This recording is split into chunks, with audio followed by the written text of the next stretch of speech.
Hello Bio.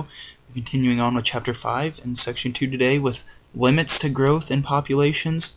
So if you remember, we ended the last video talking about logistic growth versus exponential growth. And we said that exponential growth can never occur, or will never occur for an unlimited amount of time because resources will run out. But today we're going to get into more specifically on what will cause that growth to basically cease or to slow down or to stop altogether. So our first topic is going to be what factors are going to limit our population growth. And so the primary productivity of an ecosystem, so how much nutrients are available in an ecosystem and things like that, can reproduce when there is an insufficient supply of a particular nutrient. And people that study our ecology or ecologists call such substances limiting nutrients. So that's a very specific example. If the amount of nitrogen is insufficient, that's a limiting nutrient. So however, this can occur in a bunch of other different ways that a limiting nutrient is just a specific example of, and these are called limiting factors. So when we talk about populations, a limiting factor is just any factor that can cause population growth to decrease. So it's pretty simple to remember that a limiting factor could limit the population. It'll limit the size of the population, or it'll cause the population growth to decrease. So we have two different types of limiting factors. Our first one is a density dependent factor. So that's going to be an important thing that you're going to need to know. A density dependent factor is a limiting factor that depends on population size. So it's called density dependent limiting factor. So what that means is an easy way to remember that when you think the word dependent, most of you are dependent on your parents right now or dependent on some type of person kind of help get you to school each day. The density dependent factor means that they have to have that it is strictly dependent or strictly relies on the amount of organisms or the size of the population. So those examples would include competition, predation, parasitism, and disease. So these are all words that we've heard of before, that we've all talked about already. So all of these depend on the amount of organisms that are actually present in the environment at the time.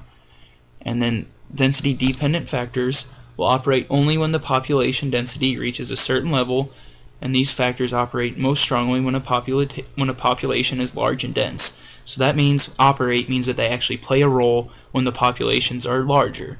So that's, again, density dependent. It depends on the size of the population. And however, so on the exact opposite side of that, they do not affect small scattered populations as greatly. So they're not going to play as much role in smaller populations. Since it's a density dependent factor, it's going to play a much larger role in larger populations. So our first one is competition, which we talked about just in our last chapter. So when the population becomes crowded, organisms are going to compete for food, water, space, sunlight, and other essentials. So they're going to compete for resources, if you remember from our last chapter. And then competition among members of the same species is going to be a density dependent limiting factor. So if there's the same species is competing for the same thing, one of them is obviously going to lose, one of them is going to die, so then it will limit the size of their population. However, population can occur between members of different species, and this type of competition can lead to change evolutionarily, which will just mean they'll have to develop and kind of find a different way to survive if the current method isn't working for them. And over time, the species may evolve to occupy different niches. So if there's two birds that are always competing for the same thing, one bird's constantly coming out the loser will have to adapt to evolve and to kind of take up a different niche in order to species can continue to survive. So our next one, predation. So populations in nature are often controlled by predation. So there's a lot of populations whose numbers stay in check because of predation.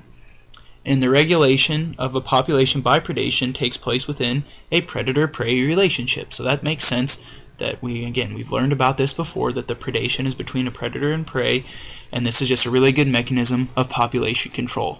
And one example that they give, which is kind of really interesting to see how populations can really fluctuate depending on the predator-prey relationship, is a population of a wolf and a moose on an isolated island.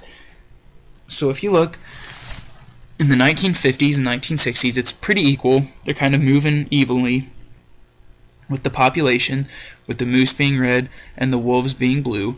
But then if you look, we get a slight dip around Right around 1967 or so, the wolf population decreases, so it starts to go down, and then obviously the less wolves there are, the more moose there's going to be.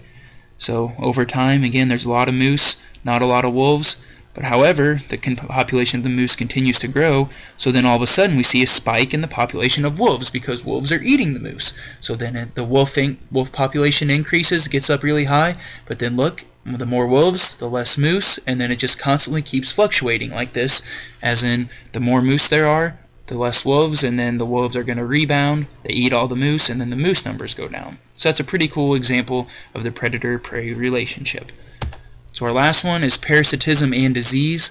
So parasites can limit the growth of a population, and we know that a parasite lives in or on another organism and consequently harms it. And this makes sense that it's going to be more of a problem in a dense area because we saw the movie Contagion and how quickly disease can pass in a crowded area versus a scattered out area. And so those are our density dependent factors. So now density independent factors, so going kind of the opposite way, this affects all populations in similar ways regardless of the population size. So it doesn't care how large the population is, it's going to affect everything in the same way. And the examples include unusual weather, so no matter how big you are, no matter how big your population is or small your population is, if a tornado hits, you're going to be affected. Same with natural disasters, a volcano erupts, doesn't matter how big or how little your population is, you're going to be affected. Then the seasonal cycle, so the changing of the seasons, that does not care how big the population is. And then there are certain human activities such as rivers and clear cutting, such as damming up rivers and clear cutting forest. Again, nature doesn't have any control over that, so it's going to be a density independent factor. So that's it for section 2. Let me know if you have any questions.